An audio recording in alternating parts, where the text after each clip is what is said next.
안녕하세요. 불동남입니다. 저번 시간에 이어서 프랑스 현대 철학 두 번째 시간을 갖도록 하겠습니다. 이번 시간에는 모리스 메를로 퐁티라는 철학자를 만나보도록 하겠는데요. 메를로 퐁티 하면 대표적으로 붙는 명칭이 있습니다. 신체와 지각의 현상학자 또는 살의 철학자라고 불리는데요. 여기서 신체라는 단어와 살이라는 단어는 이번 시간의 핵심이 되는 키워드입니다. 먼저 신체와 살이라는 단어가 나온 것을 보니 관념적인 정신보다는 신체적인 것을 중요하게 여긴다는 것을 유추해 볼 수 있겠습니다. 외국식 인사법을 보면 가볍게 서로의 얼굴을 비비는 행동을 볼 수 있는데요. 살과 살이 만나는 행동이 정감을 일으키기에 이러한 인사법이 있는 것이 아닐까요? 마찬가지로 살의 철학자로 불리는 메를로 퐁티 역시 타인과의 관계를 중요하게 생각했습니다. 첫 시간에 등장한 사르트르의 타자론을 보면 나와 타인은 공존할 수 없다고 정의를 내리지만 메를로 퐁티는 타인과 공존할 수 있다고 말을 한 것이지요. 이제 본격적으로 메를로 퐁티의 철학을 좀 더 살펴보도록 하겠습니다. 먼저 신체에 대한 얘기입니다. 메를로 퐁티는 인간의 신체에 대하여 중요하다고 언급했는데요. 왜냐하면 이 신체를 통하여 우리는 지각할 수 있다는 것입니다. 불이 뜨겁다라는 지각은 인간이라면 보편적으로 알고 있는 사실입니다. 하지만 불이 뜨겁다는 사실이 밝혀지기 위해서는 불이 주는 고통을 알아야 하죠. 뜨거움이라는 고통은 신체적으로만 느낄 수가 있는 것입니다. 이를 외적 지각이라 하죠. 반대로 신체가 운동을 함으로 지각되어지는 운동 지각이 있습니다. 컵을 들고 있다면 손이 움직이는 것이고 내가 어떤 대상을 본다면 눈동자가 움직이고 있는 것이 되겠죠. 이같이 지각이라는 것은 신체가 먼저 반응함으로써 얻어지는 것입니다. 결국 메를로 퐁티의 철학의 주체는 고유한 나의 신체라고 볼 수 있겠죠. 그렇다면 이전까지의 철학은 주체를 어디에 두었을까요? 데카르트를 통해 알 수 있는데요. 데카르트 하면 나는 생각한다, 고로 존재한다를 떠올리실 겁니다. 이같이 이전의 철학에서 말하는 주체란 사유하는 나, 곧 정신이었습니다. 신체는 그저 정신의 부수적인 것에 불과했지요. 그런데 메를로 퐁티는 이전의 철학을 해체하며 새로운 주체로 고유한 나의 신체를 말합니다. 예를 들어 시각에 대해서도 말해볼까요?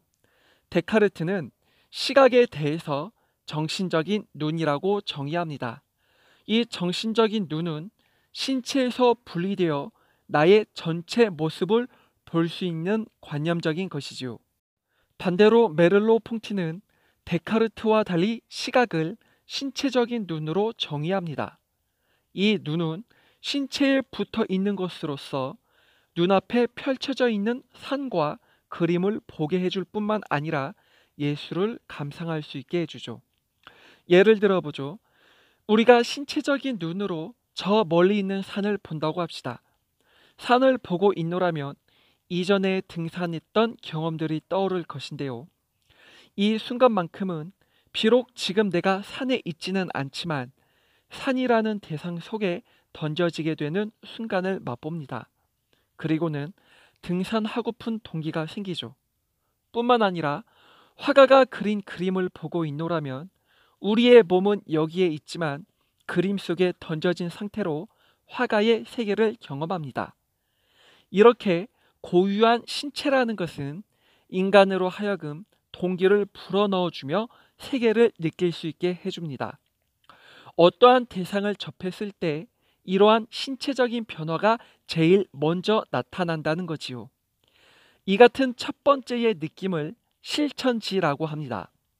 만약에 정신이 신체보다 앞선다면 다음과 같은 상황들을 어떻게 이해할 수 있을까요? 학교에서 교수님이 강의를 하고 있지만 우리의 시선은 삐져나와 있는 코수염을 자꾸만 보게 되는 현상, 또는 울어야 할 상황에서 자꾸만 식탁 위에 있는 맛있는 음식에 시선이 가는 현상. 이런 현상을 본다면 감히 정신이 신체보다 앞서다고 말할 수 있을까요? 지금까지 메를로 퐁티의 철학에서 신체에 관련된 얘기를 했다면 이번에는 공간성에 대하여 말해보겠습니다.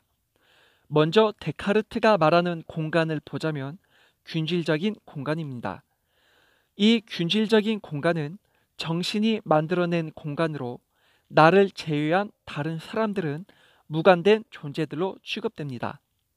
나와 교차할 만한 게 전혀 없는 공간이죠. 반대로 메를로 퐁티가 말하는 공간이란 의미 있는 공간입니다. 다시 말해서 나의 고유한 신체를 가지고서 세계를 경험할 수 있는 체험의 장이라는 것이죠. 이러한 의미 있는 공간에는 신비로운 것들로 가득합니다. 예를 들어 보겠습니다. 화가는 같은 산을 보더라도 빛에 따라 달라지는 음영이 만들어낸 새로운 산을 경험합니다. 그리고는 산이 보여주는 가시적인 것 이상으로 산이 가지고 있는 수수께끼를 풀어가며 이를 그림으로 표현하죠. 화가는 이렇게 자신을 산에 내던짐으로 산의 깊이를 느낍니다. 고유한 신체로 느낀다는 것이죠. 또한 자신이 경험한 산이 주는 힘을 그대로 청중들에게 전달합니다. 자신이 그린 그림을 보게 함으로 말이죠. 이렇게 메를로 퐁티가 말하는 공간에서는 모든 것이 이어져 있고 공존하는 공간이라 할 수 있습니다. 누구든지 나의 신체를 세계에 던지기만 한다면 세계의 다양한 모습을 느낄 수 있는 거죠. 자, 그렇다면 세계는 어떻게 다양한 모습으로 출현할 수 있는 걸까요? 화가가 산을 향해 자신을 던질 때에 다양한 산의 깊이를 느낄 수 있었던 것처럼 말이죠. 그 이유는 먼저 시간을 통한 이해가 필요합니다. 지금이라고 하는 이 순간은 미래가 흘러 들어오기에 곧 침식되고 사라져 버립니다. 마찬가지로 세계 역시 끊임없이 다가오는 미래로 인하여 현재는 사라져 버리는 거죠. 즉, 흘러가는 시간은 현재를 사라지게 만들기에 다가오는 미래를 새로운 것으로 만들 수 있는 것입니다. 그래서 메를로 퐁티는 이러한 새로운 세계의 출현을 사건으로 정의합니다. 하지만 앞선 시간에 보았던 사르트르는 메를로 퐁티와 다른 의미로 사건을 정의하는데요. 세계가 새롭게 출현하는 것이 아니라 본인 자신이 새롭게 출현하기 때문이라고 말하죠. 지금 존재하는 나는 존재했었던 사람으로 과거가 돼버립니다.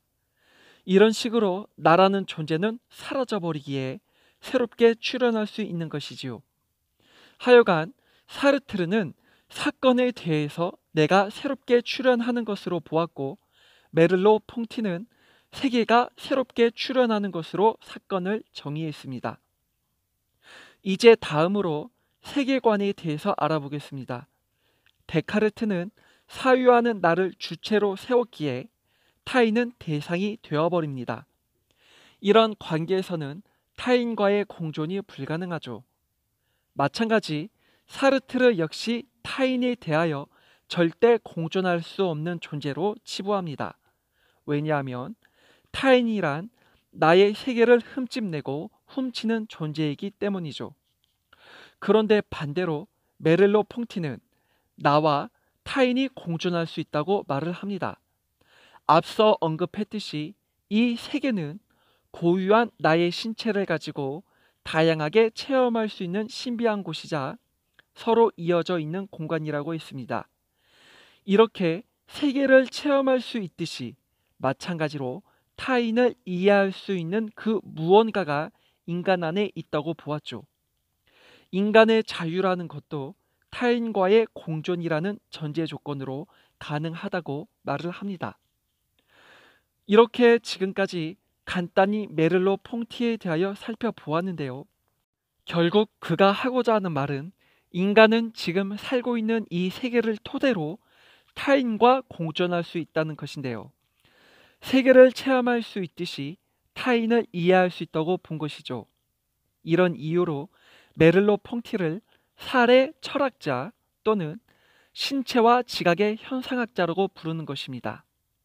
이상으로 메를로 퐁티에 대하여 마치도록 하겠고, 다음 시간에는 레비나스에 대하여 알아보도록 하겠습니다. 지금까지 시청해 주셔서 감사합니다.